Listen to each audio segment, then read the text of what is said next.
Ola. Ola. Imos resolver o segundo exercicio dos documentos de cotización. En primeiro lugar, o correspondente a esta empresa, a XSA, no mes de marzo. Podemos comprobar aquí que, bueno, estamos nunha situación máis sinxela posible. O sea, os traballadores traballaron todo o mes, nin estivo de baixa, nin siquiera realizaron horas extras, as súas bases de contingencias comuns son iguais que as bases de contingencias provisionais. Bueno, pois nada, empezamos cumplimentando cubrindo a relación nominal de traballadores. Bueno, o encabezado, nada de comentar, xa está máis ou menos explicado en outros videoeditoriais. Podemos ver, iso sí, que isto é unha empresa que está no régimen xeral. Estes tres uns de aquí nos están indicando eso. Vemos que isto é un CIF, o sea, un NIF dunha sociedade, 4 traballadores, a liquidación normal, bueno, en fin, o encabezado, nada que comentar. Pasamos inmediatamente ao corpo. Temos que ordenalos por orden de número de afiliación á Seguridade Social. Un dato que non nos dan, di que os alumnos teñen que completar os datos. Así que inventamos os números de afiliación á Seguridade Social, sabendo que o primeiro traballador que poñamos ten que ter un NAF, un número de afiliación inferior aos demais. Vai por orden, de maior a menor, de menor a maior, de número de afiliación á Seguridade Social. Así que vamos a asignarlle aquí a GHJ, o menor número de afiliación á Seguridade Social. Despois temos o DNI, o NIF, que vai precedido de un 1 e de un 0 para completar o número de dígitos que hai que poñer aquí, ou un indica que un NIF. Os tramos van desde o 1 de marzo ao 31 de marzo, 30 días. Isto mismo que nos aparecen nas nóminas, base de contingencias comuns, 1480, base de contingencias profesionais, 1480. Sin máis. E así temos que facer o mismo con os demais traballadores. Só comentar que estes dous de aquí teñen salario diario. Por iso nos aparecen 31 días en marzo. O mesmo que temos no total días das nóminas. Bueno, pois xa está.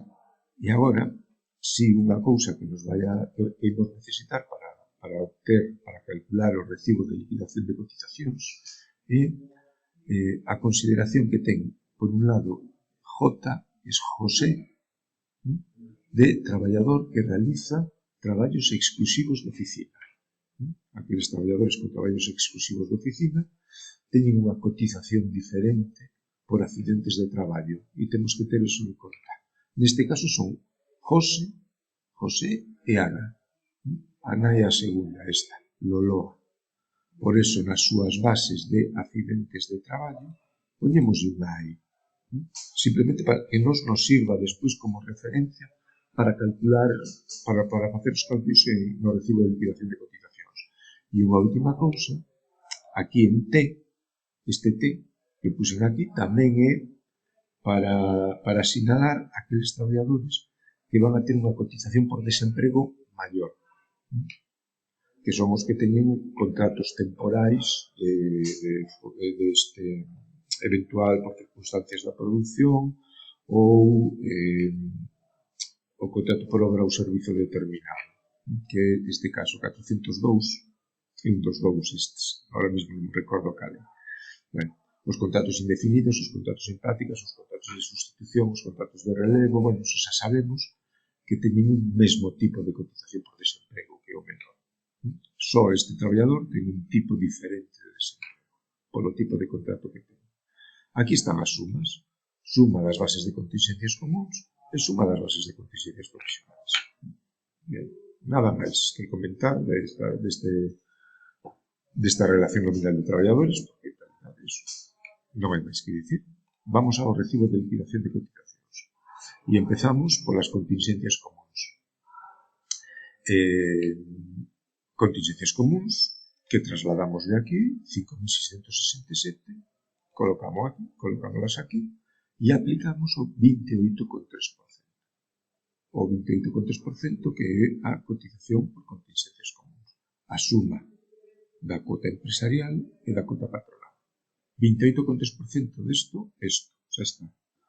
Non hai horas extras, nada poñemos. Ningún traballador estivo de baixa e, polo tanto, non hai ninguna prestación que compensar, pois nada poñemos. Estes 1.603 van a ser estes mesmos, que sería este, máis este, menos este.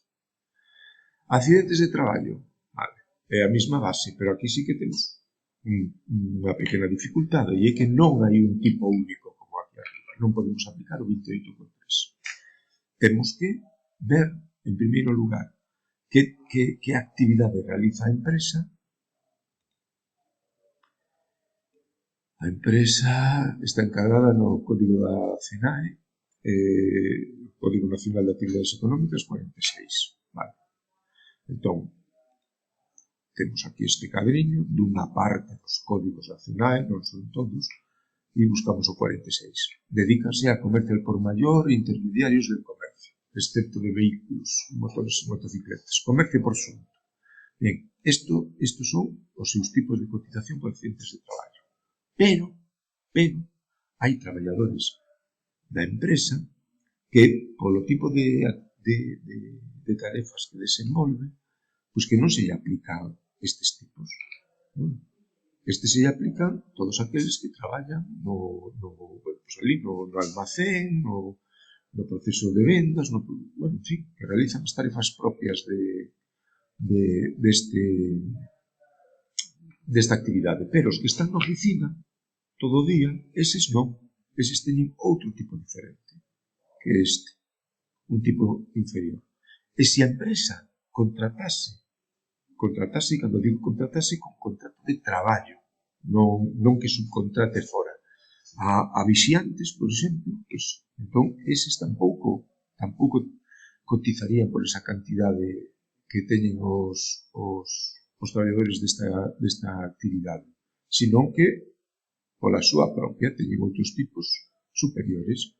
Bueno, nós, como xa comentamos, só vamos a ter traballadores en traballos exclusivos de oficina dentro destas ocupacións que nos aparecen aquí. Entón, neste caso, para eso puxemos estes as. Estes dous traballadores realizan traballos exclusivos de oficina, así que van a ter un tipo de cotización diferente. Ben, isto xa teño creado este cuadriño para que fagades este cálculo. Puxen aí. No Código de Ocupación A, as bases son 3.280, que é a suma de 1.480 máis 1.800. Hai que coller a base de accidentes de traballo. Neste caso é a mesma que de contingencias comuns, pero se fose diferente, habería que coller a base de accidentes de traballo. 1.480 máis 1.800. Colocámoslo aí. E o resto das bases, pois van o tipo propio da actividade, van a este tipo, a 1,40, 1,20, este, 1,40, 1,20. O resto, o único que teño que facer é restar. Se a base por contingencias profesionais son 5.667, das que 3.280 son bases de traballadores con traballos exclusivos de oficina, o resto son os traballadores que realizan a actividade propia desta empresa. Ben, pois nada, unha vez establecidas estas dúas bases aquí, que estas dúas ten que ser, a suma das dúas ten que ser estas 5.667, aplicamos o tipo IT e tipo IMS a cada unha das bases.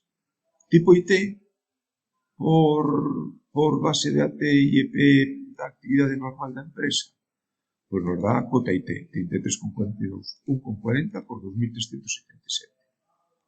Cuota IMS, 1,20 por 2.377.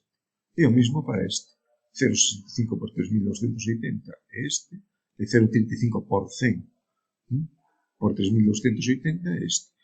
A ver, aquí non vos despistedes, non multipliquedes 0,65 por 3.280, é 0,65 por 3.280 entre 100, porque é o 0,65 por 100. O sea, é 0,65 entre 100. Bueno, vale. Si multiplicáramos por 0,65 estaríamos calculando o 65%, que non ten nada que ver co 0,65%. O 0,65% é moi pouquiño e o 65% é moito. Bastante máis da metade. Bueno, xa está. Cota IT, cota IMS. Só temos que trasladalas aquí arriba. A suma de cota IT, a suma de cota IMS. Sumamos estas dúas cantidades e colocamos aquí. Líquido por accidentes de traballo. Como non hai prestación por accidente de traballo, non temos ninguna cantidade a compensar aquí. Se non faríamos isto máis isto, menos isto. E nos dá isto. Outras cotizacións.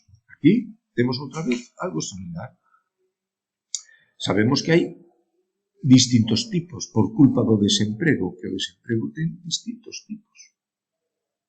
Ten un tipo menor, que é o tipo xeral, está aquí, o total é o 7,05, e temos un tipo maior para os contratos a tempo completo, os contratos de duración determinada.